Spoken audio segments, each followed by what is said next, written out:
Sir, தமிழ்நாட்டில் நடந்து முடிஞ்ச சட்டமன்ற பொதுத் தேர்தலில் எந்த கட்சி ஆட்சி அமைக்க முடியும், யார் வெற்றி பெறுவார்ன்ட்டு ஒரு மிகப்பெரிய வாக்குவாதங்கள் மீடியாவில் நடந்துகிட்டு இருக்குது, சோசியல் மீடியாவில் நடந்துகிட்டு இருக்குது, யூடியூப் நடந்துகிட்டு இருக்குது.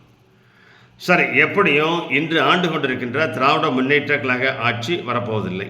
மக்கள் அவர்களுக்கு ஓட்டு போடலை, அவரை எதிர்த்து தான் ஓட்டு போட்டிருக்காங்க. அப்போ அடுத்து ஆட்சிக்கு யார் வர வேண்டியிருக்குது? அப்போ அடுத்து எதிர்கட்சி யார் இருக்கா? அனைத்து இந்திய அண்ணா திராவிட முன்னேற்ற கழக தலைமையில் தேசிய ஜனநாயக கூட்டணிக்கு மிகப்பெரிய கூட்டணி இருக்குது. இந்த கூட்டணியை அடிப்படை மக்கள் முதல் மேல்தட்டு மக்கள் வரை அனைவரும் ஏற்றுக்கொள்கின்ற தலைவராக திரு எடப்பாடி பழனிசாமி இருக்கிறார். அவர் 234 சட்டமன்றத்திலும் தனி மனிதனாக, தனி சிங்கமாக ஒவ்வொரு சட்டமன்றத்திலும் அங்கு போட்டியிடுகின்ற வேட்பாளரை ஆதரித்து 234 சட்டமன்றத்தில் கடந்த ஒரு வருஷமாக தமிழகத்தினுடைய ஒவ்வொரு மூலை முடுக்கிலும் சென்று பிரச்சாரம் பண்ணி அதனுடைய பெரிய வைப்ரேஷன் ஆகி தமிழகத்தில் ஒரு மாற்றத்தை ஏற்படுகின்ற அளவுக்கு திரு எடப்பாடி பழனிசாமியுடைய பிரச்சாரம் இருக்குது. சார், மதுரைக்கு அங்கே எல்லாமே, மதுரை, விருதுநகர், தூத்துக்குடி, ராமநாதபுரம், தென்காசி மாவட்டம், கன்னியாகுமரி மாவட்டம், இந்த பகுதியெல்லாம் கிட்டத்தட்ட அதிகப்படியான எம்எல்ஏக்கள் தேசிய ஜனநாயக கூட்டணி வர போகிறாங்க. அது மட்டும் இல்லாமல் நம்ம வடரக்காடு, தென்னார்காடு, திண்டிவனம், கள்ளக்குறிச்சி அந்த பகுதிகளெல்லாம் வெற்றி எளிதாக மக்கள் எப்போடா ஓட்டு போடலாம் அந்த மாதிரி இருக்குது. எப்படா திராவிட முன்னேற்ற வீட்டு அனுப்பல அந்த கணக்கில் மக்கள்லாம் ஆர்வமாக இருந்து ஆவலாக இருந்து இந்த திராவிட முன்னேற்றங்களை எதிர்த்து ஓட்டு போட்டிருக்காங்க. மதுரையில் இருக்கின்ற போட்டின்ற அத்தனை தொகுதியிலுமே இதற்கு முன்பு எப்படி வெற்றி பெற்றாரோ அதை விட ஜாஸ்தியாகவே மதுரையில் வெற்றி பெற வாய்ப்பு இருக்குது. கொங்கு நாட்டிலையும் 10 சட்டமன்றத்தில் இருக்குது. இவர் நம்ம செந்தில் பாலாஜி காசு கொடுக்குறாரு, 5000 கொடுக்குறாரு, 6000 கொடுக்குறான்னு சொல்கிறாங்க. கரூரில் பணம் கொடுக்குறான்னு சொல்கிறாங்க, 5000 6000 கொடுக்குறான்னு சொல்கிறாங்க. என்னதான் பணம் கொடுத்தாலும் அவர் ஜெயிக்க போகிறதோ தோக்க போகிறாரு. சரி, சென்னையை பாருங்கள். சென்னையில் 16 சட்டமன்றத்தில் இருக்குது. சென்னையில் 16 சட்டமன்றத்தில் நீங்கள் ஜெயிக்க பார்க்கலாம். ராயபுரம் ஜெயிக்க போகுது ஜெயக்குமார், ஓகேவா. திருவிக்க நகர் பொற்கொடை ஆம்சம் ஜெயிக்க போகிறாங்க. வேளச்சேரி எம்கேஎஸும் ஜெயிக்க போகிறாரு. மயிலாப்பூர் டாக்டர் தமிழிசை சௌந்தரன் ஜெயிக்க போகிறாங்க. டி நகர் சத்யா ஜெயிக்க போகிறாரு. விருகம்பாக்கம் இவர் வீண் ரவி ஜெயிக்க போகிறாரு. இப்படி ஒரு 10 சட்டமன்றம் தேசிய ஜனநாயக கூட்டணி வெற்றி வாய்ப்பு பிரகாசமாக இருக்கிறது. இந்த நான் சொன்னாலே 7-8 இந்த 7-8மே 16 பாதி கண்டிப்பாக தேசிய ஜனநாயக கூட்டணி வெற்றி பெறுகின்ற முனைப்பில் இருக்கிறாங்க. வெற்றி பெற்றாச்சு.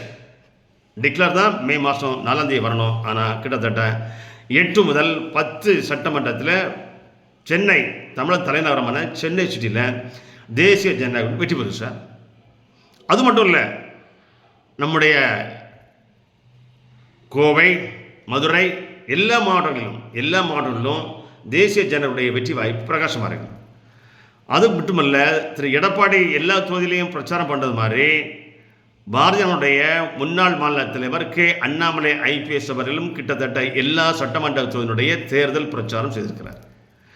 அவர் செல்கின்ற இடமெல்லாம் மிகப்பெரிய வரவேற்பு, ஆதரவு, மக்கள் ஆதரவு, மக்களுடைய செல்வாக்குனால கண்டிப்பாக எடப்பாடி அவர்களும் திரு அண்ணாமலை அவர்களும் இணைந்து பல சட்டமன்றத்தில் பிரச்சாரம் செய்த காரணத்தால் தேசிய ஜனநாயக வெற்றி வாய்ப்பு பிரகாசமாக இருக்கிறது. திராவிட முன்னேற்றங்களுடைய நிறைய பிரச்சனைகள் உடைய கூட்டணி ஒன்றா ஒழுங்கு அமையல. காங்கிரஸுக்கும் திராவிட முன்னேற்றனுடைய ஜெல்லாகல. அவங்க காங்கிரஸ் தாவேக்காக்கு போகிறது இருந்தாங்க, அதை தடுத்துட்டாங்க. அதை தடுத்து காங்கிரஸும் திமுக ஆட்சியில் ஸ்டாலின் அவர்களும் நம்முடைய முதலமைச்சர்களும் இணைந்து தேர்தல் பிரச்சாரம் பண்ணலை. பாண்டிச்சேரிலையும் பண்ணலை, தமிழ்நாட்டிலையும் திரு ராகுல் காந்தி அவர்களும் திரு ஸ்டாலின் அவர்களும் இணைஞ்சு பணியாற்றலை. அப்பவுமே மக்கள் தெரிஞ்சு போச்சு, இவங்க உள்ளுக்குள்ளே ஒத்து வரல, உள்ளுக்குள்ளே சண்டை போடுறாங்க, வெளியே தான் நடிக்கிறாங்க. இவங்க கண்டிப்பாக கூட்டணி ஒரு ஜெல்லாகலை, அவங்களுடைய ஒரு இணைந்து பணியாற்றலை. 8 பானை போட்டிடுறாங்க. 8 பானைகளுக்கும் வாய்ப்பு இல்லை. 8 பானையும் உடஞ்சிட போது தோற்றுற போகிறாங்க. அதே மாதிரி காங்கிரஸ் 28 சட்டமன்றத்தில் போட்டி போடுறாங்க. அதில் அவங்க 8 கூட ஜெயிப்பாங்களாங்கிறது தெரில. 5-8 தான் வர வாய்ப்பு இருக்குது. அந்த 28 அவங்க தோக்க போகிறாங்க. 168 கிட்டத்தட்ட 168 டைரக்டாக நேரடியாக திராவிட முன்னேற்ற கழகம் போட்டிட்டது. அவங்க பார்த்திங்கன்னா ஒரு 30-50 தான் ஜெயிக்க வாய்ப்பு இருக்குது. அவங்களுடைய வாய்ப்பும் அவருடைய செல்ல காசாகிறது. அதுதான் நம்முடைய முதலமைச்சர் உடனே கொடைக்கானல் போயிட்டார், துணை முதலமைச்சர் வெளிநாடு போயிட்டார். ஸோ மக்கள் தெளிவாக இருக்கிறாங்க. இன்று ஆண்டு கொண்டிருக்கின்ற திராவிட முன்னேற்ற கழக அரசை வீட்டுக்கு அனுப்புவதற்கு. சார், அனைத்து இந்திய அண்ணா திராவிட முன்னேற்ற ஜெயிக்குமா? ஏன் தாவேக ஜெயிக்காதா? தமிழக வெற்றி கழகம், தமிழக வெற்றி இளைஞர் நிறைய ஓட்டு போட்டிருக்காங்க, பெண்கள் நிறைய ஓட்டு போட்டிருக்காங்க. சார், அவங்க ஒரு காக்கி பேண்ட்டு வெள்ளை சட்டை போட்டு வந்தாங்க. ஒவ்வொரு பூத்துலேயும் 2 பேர் 3 பேர் 4 பேர் 5 பேர் தான் இருக்கிறாங்க. புரியுதுங்களா? நீங்கள் உடனே ஒயிட் பேண்ட்டு காக்கி பேண்ட்டு போட்டார், ஒயிட் ஷர்ட் போட்டார். சார், அதில் ஒரு 10 கூட இருக்குது சார் ஒவ்வொரு பூத்துலேயும்.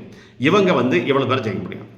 என்னுடைய கணி பார்த்தீங்கன்னா ஒவ்வொரு சட்டமன்ற தொகுதியிலையும் குறைந்தபட்சம் 10,000, அதுக்கு மேலே 15,000 ஓட்டு தான் தாவேகா தமிழக வெற்றி கழகம் நடிகர் ஜோசப் விஜய் பார்ப்பார். ஜோசப் விஜய் ஜெயிப்பாரான்னா ஒரே ஒரு தொகுதியில் வாய்ப்பு இருக்குது. அது பெரம்பூரோ அல்லது திருச்சி வடக்கோ எதுலேயோ ஜெயிக்க போகிறாரு, ஒன்று தோக்க போகிறார். மற்றபடி போட்டிக்கிட்ட அவர் 233 போட்டிகிட்ருக்காங்க. 233லையும் எல்லாமே சொன்னார்.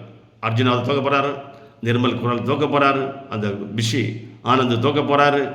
அவருடைய முன்னணி நிர்வாகிகள் இருக்காங்க இல்லையா, இந்த டிவியில் பேசுகிறாங்க இல்லையா, அவங்க எல்லாருமே அனைவரும் தோக்க போகிறாங்க. மேக்ஸிமம் 15,000 ஓட்டு ஒவ்வொரு சட்டமன்றத்திலும், குறைந்தது 10,000 ஓட்டு தான். அவங்களால ஒரு பிரயோஜனம் கிடையாது. அவங்க சும்மா நடிகர் ஒரு படம் நடிக்கிறதுக்கு 2 வருஷம் 3 வருஷம் டைம் எடுப்பாங்கள்ல, அதே மாதிரி திரு விஜய் அவர்கள் இந்த தேர்தலுக்காக ஒரு 2 வருஷம் மெனக்கட்டார். மெனக்கட்டில் அவர் இஷ்ட டைமில் ஷூட்டிங் வர்ற மாதிரி இஷ்ட டைமில் பிரச்சாரம் வந்தார். ஒவ்வொரு மாவட்டத்துலேயும் ஏதோ ஒரு இடத்துல 2 பண்ணார். எல்லா மாவட்டங்களும் போக முடியல, எல்லா தொகுதியும் போக முடியலையா, அப்படியே அப்பாயின்மெண்ட் கொடுத்ததையும் கிடைச்ச இடத்துல கேன்சல் பண்ணுறாரு. ஸோ அவருக்கு 10,000 to 15,000 ஓட்டு தான் ஒவ்வொரு சட்டமன்றத்திலையும் வர வாய்ப்பு இருக்கிறதால திராவிட முன்னேற்ற கழகத்திற்கு எதிர்ப்பு ஓட்டு, தாவேக்காவுக்கு வெற்றி பெற வாய்ப்பில்லை. அப்போ இருக்கிறது யாருன்னு பார்த்தீங்கன்னா அனைத்து இந்திய அண்ணா திராவிட முன்னேற்ற கழகத்தினுடைய தலைமையில் இருக்கின்ற தேசிய ஜனநாயக கூட்டணி தமிழகத்தில் கிட்டத்தட்ட 150 சட்டமன்ற உறுப்பினர்களுக்கு மேல் பெற்று தேசிய ஜனநாயக கூட்டணி தமிழகத்தில் அடுத்த ஆட்சி அமைக்கும். திரு எடப்பாடி பழனிசாமி அவர்கள் தமிழகத்தினுடைய அடுத்த முதலமைச்சராக, மக்களால் தேர்ந்தெடுக்கப்பட்ட முதலமைச்சராக மே மாதம் 10ஆம் தேதிக்குள் பதவியேற்பார் என்பதுதான் உண்மை நிலவரம், உண்மை தகவல். இதில் நீங்கள் தாவேக்கா வந்துடுவாங்க, தாவேக்கா வாய்ப்பு இல்லை. திமுகவுக்கு மக்கள் எதிர்ப்பு ஜாஸ்தியாக இருக்குது. நீங்களே கண்ணோட பார்க்கலாம். நிறைய தொகுதிகளுடைய வேலை செய்யலை, அவங்களுக்கு தோல்வி தெரிஞ்சு போச்சு. திமுக வாய்ப்பு இல்லை.